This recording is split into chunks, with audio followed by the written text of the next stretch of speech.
Ate Gwen, Janice! Pinapayaran ng gobyerno para protektahan! Ang anak namin, wala na! Anong puso meron sila? Sana din mangyari sa mga anak niyo.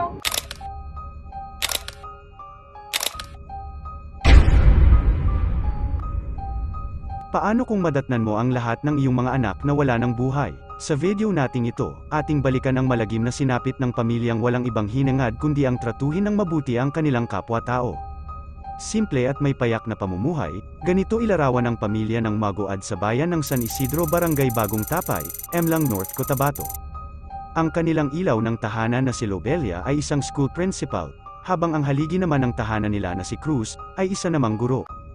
Biniyayaan ng dalawang anak ang masayang pagsasama ng mag-asawa, ito ay sina Crizel Gwen at Crisville Luis, dahil sa larangan ng mag-asawa, ay malimit na maiwanan sa kanilang tahanan sina Gwen at Luis, kasama ang mga alaga nitong mga aso, sa tahimik at mapayapang kanilang komunidad. Dahil na rin sa sadyang pagiging mabuting tao ng pamilya Magoad, ay panatag naman ang sitwasyon ng mga ito doon kahit pa nga maiwanan lamang ang dalawang anak ng mga ito sa kanilang tahanan. Kahit papaano ay nakaaangat sa buhay ang pamilyang Magoad, at sa tuwing may mga pagkakataon, ay nakahiligan na rin ng mga ito ang pamamasyal at paglalaan ng oras ng sama-sama, at kumukolekta ang mga ito ng mga masasayang sandali. Matalino, mabait, aktibo at masayahin, ito ang mga bagay na mailalarawan sa panganay nilang anak na si Crizel Gwen, kung saan, ay pangarap nitong maging isang doktor. Kung kaya't kumuha ito ng course for preparatory medicine sa University of Mindanao, mahilig din itong sumabak sa mga extracurricular activities upang mas ma-enhance pa nito ang kanyang self-esteem. Sa katunayan, si Gwen ay sumali sa isang beauty pageant noong 2019, kung saan ay nag-uwi ito ng ilang mga parangal. Ang bunso naman nilang anak na si Crisville Luis o mas kilala sa tawag na Boy Boy, ay bagamat may kapilyuhan, ay talaga namang mapagmahal, malambing, matalino at mabait na bata. Sa isang pagdiriwang mula rin sa kaanak na dinaluhan ng Magoad family, dito ay nakilala ni Gwen ang isang kasambahay ng kaanak nito, halos hindi nalalayo ang edad ng dalawa at dahil sadyang pala kaibigan si Gwen, ay mabilis nitong nakapalagayan ng loob si Christine, at mula nga noon ay malimit ng magkwentuhan ang dalawa sa pamamagitan ng cellphone.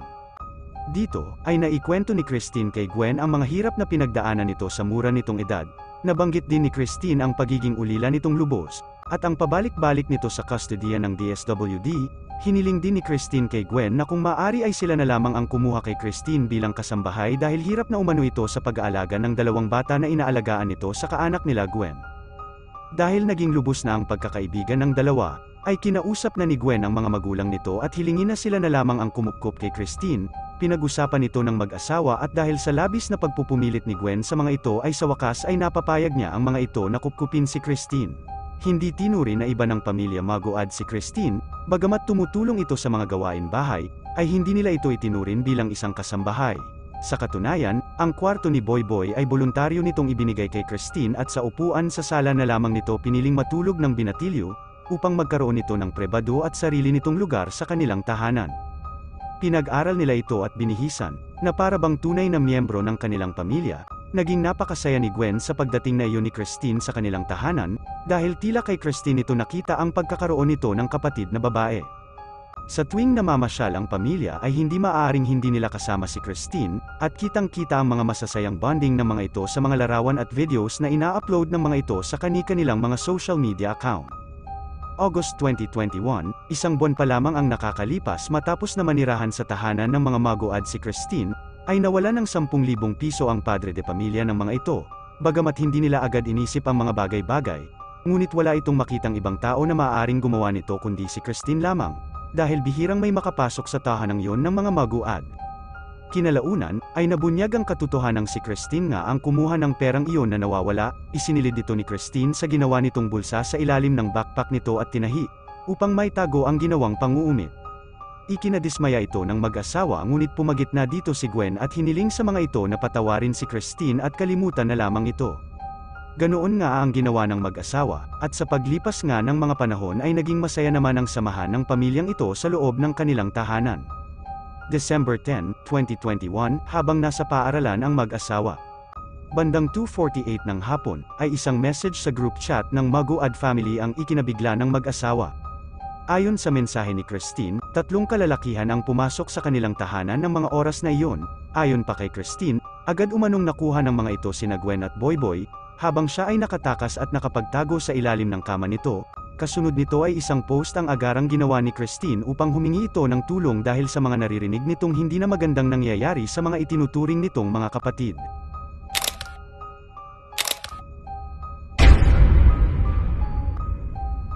"3 o 4 p.m., nang tuluyan ng marating ni Cruz ang kanilang tahanan.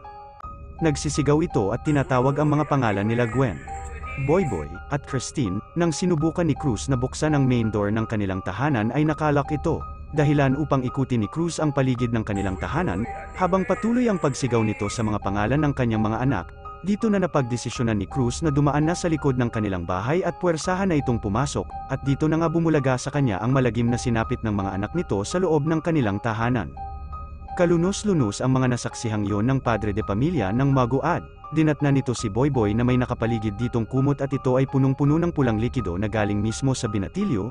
Nagtamo ito ng 51 mga malalalim na sugat at sa lakas nga marahil ng mga pangyayari ay nagawa pang mabali ng handle ng kutsilyo na natagpuan malapit sa katawan nito.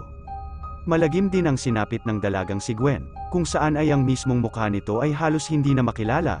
Nakita sa tabi ng dalaga ang isang baseball bat, at isang martilyo na hinihinalang ginamit sa kaawa-awang si Gwen, habang himalang nakaligtas si Christine matapos umano itong makapagtago sa loob ng kwarto nito. Halos gumuho ang mundo ng mag-asawa matapos ang malagim na sinapit na ito ng kanilang pamilya. Dahil dito ay agad na gumulong ang investigasyon sa sinapit ng magkapatid. Si Christine ang naging pangunahing saksi para sa pangyayaring ito, ngunit hindi nito natukoy ang pagkakakilanlan ng umano'y 3 lalaking nanloob sa kanilang tahanan dahil ang mga ito raw ay nakasuot ng maskara. Sa naging pag-usad ng investigasyon, ay katakatakang may mga bagay umano na hindi nagtutugma sa mga salaysay ni Christine at sa mga lumalabas na naging resulta ng pulisya at ng forensic report sa mga katawan ng magkapatid. Isa na dito ay ang nauna nitong salaysay na si Boyboy umano ang unang kinuha ang buhay ng mga nanloob sa kanilang tahanan. Kasunod nito ay ang dalagang si Gwen, ngunit ayon sa forensic report, lumalabas na si Gwen ang naunang nawalan ng buhay, dahil sa mga nakita ng mga eksperto na sumuri sa natagpuang katawan ng magkapatid. Pinagtataka din umano ng mga investigador, ang mga pahayag ni Christine, na papaano nito nakita kung sino sa dalawa ang inuna ng mga nanloob. Gayong ayon na rin dito ay agaran nga itong tumakbo papasok sa loob ng kwarto nito upang magtago sa ilalim ng kama nito.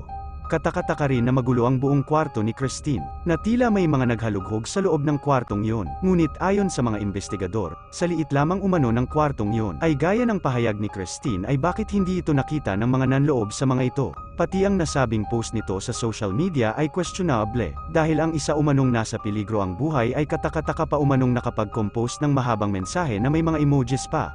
Lumabas din sa resulta ng forensic report na ang mga katawan ay nawala na umano ng buhay sa mga oras ng pagitan ng mula 1:00 hanggang 2:00 ng hapon.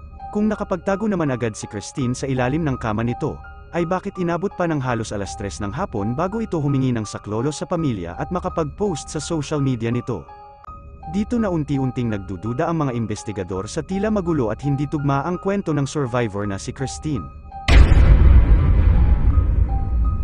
At ang mas lalo pang naging kaduda-duda kay Christine ay ayon sa amang si Cruz, nang maabutan nito ang mga katawan ng kanyang 2 anak, ay sa pagtawag nito sa pangalan ni Christine na inakala rin nitong sinapit ang katulad ng nangyari kay Gwen at Boyboy, ay laking gulat nito na lumabas ito ng kwarto na walang kahit na anong tinamong sugat o galos, at nakapagtatakang nagawa pa nitong maligo dahil ayon kay Cruz ay bagong ligo umano si Christine nang ito ay lumabas sa kanyang kwarto.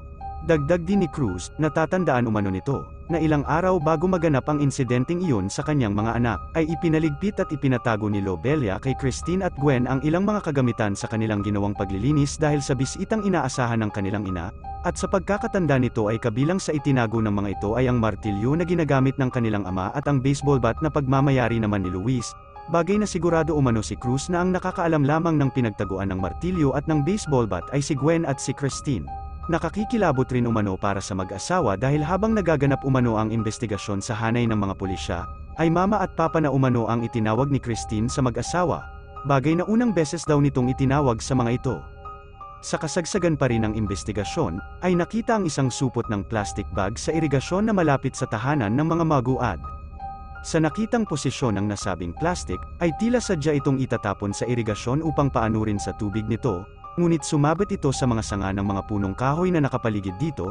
Nang buksan ng mga investigador ang laman ng supot ay tumambad sa mga ito ang mga damit na may mga mantsa ng mga pulang likido, na pagmamayari umano ng isang lalaki at isang babae.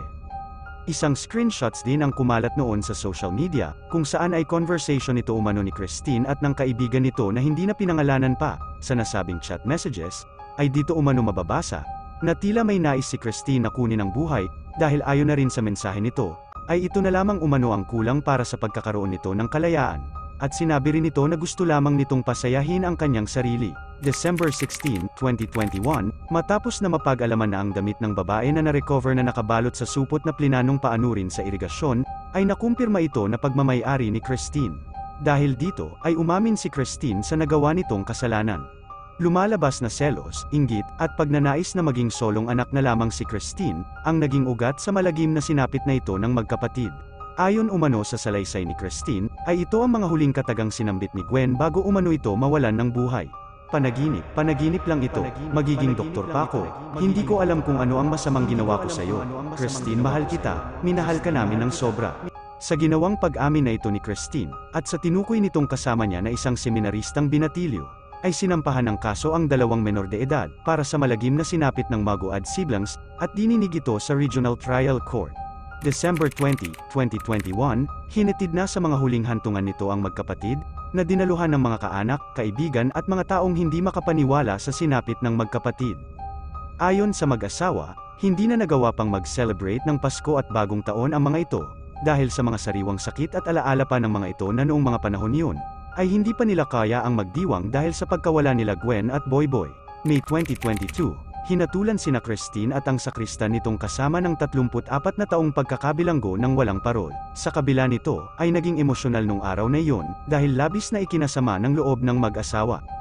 Dahil sa ating batas na nakapaloob sa Juvenile Justice Welfare Act of 2006, kung saan ay hindi maaring ipiit sa kulungan ang mga wala pa sa hustong gulang na mga nagkasala, bagkus, mananatili pa muna ang mga ito sa isang rehabilitation center o sa isang bahay pag-asa, hanggang sa dumating ang mga ito sa tamang edad kung saan ay saka lamang ang mga ito maaring may sama sa kulungan upang bunuin ang kabuoang hatol sa mga ito. Napag-alaman din ng mga pulisya na hindi pa ulilang lubos si Christine. At ang totoo nitong pangalan ay Janice Seb Bial. Sa katunayan, nagtungo ang ina nito sa mag-asawang Magoad upang personal na humingi ng kapatawaran para sa nagawa ng kanyang anak.